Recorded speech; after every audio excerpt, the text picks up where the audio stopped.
Nah, tindakan yang dilakukan ini menjadi bentuk dalam menjaga kesehatan yang disebut klasifikasi perilaku kesehatan.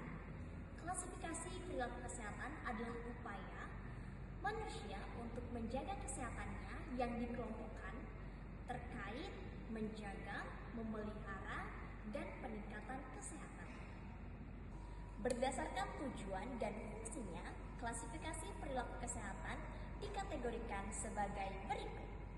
Pertama, yaitu perilaku pemeliharaan kesehatan atau health maintenance, upaya untuk menjaga bahkan meningkatkan kesehatan pada penyakit yang sudah ada pada gigi dan mulut.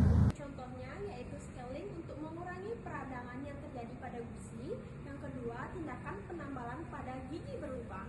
Yang ketiga, perawatan saluran akar untuk mempertahankan gigi yang asli atau yang alami.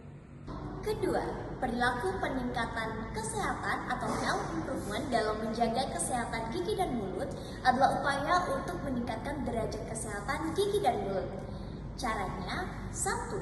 Dengan memeriksakan gigi secara rutin ke dokter gigi setiap 6 bulan sekali. Kedua, rutin mengonsumsi makanan yang tinggi nutrisi, tinggi vitamin D, tinggi kalsium, dan tinggi fosfor. Dan ketiga, melakukan promosi kesehatan dan pendidikan kesehatan terkait menjaga kesehatan gigi dan mulut. Yang ketiga adalah pencegahan penyakit atau disease prevention. Pencegahan penyakit atau disease prevention adalah perilaku preventif yang bertujuan untuk melindungi gigi dan mulut sebelum terjadi penyakit. Untuk contohnya, yang pertama, menyikat gigi minimal 2 kali sehari. Yang pertama sesudah sarapan dan yang kedua sesudah makan malam. Yang kedua, melakukan flossing sesering mungkin, dan yang ketiga, menjaga pola makanan yang teratur dengan makan makanan yang bergizi. Pengertian pencarian pengobatan. Tindakan ini adalah upaya yang dilakukan seorang individu untuk mencari pertolongan kepada tenaga medis, dokter, perawat ataupun bidan ketika ia merasakan mempunyai gejala penyakit secara medis ataupun non medis seperti pengobatan tradisional. Contoh yang pertama adalah secara medis ketika seseorang merasakan dirinya panas tinggi, dia pergi ke rumah sakit untuk mencari pertolongan. Dan yang kedua adalah secara non medis ketika seseorang percaya dengan pengobatan tradisional, dia pergi ke dukun atau orang pintar untuk mengobati dirinya. Yang kelima adalah curative behavior atau perilaku kuratif, dan juga rehabilitative behavior, yaitu perilaku rehabilitasi.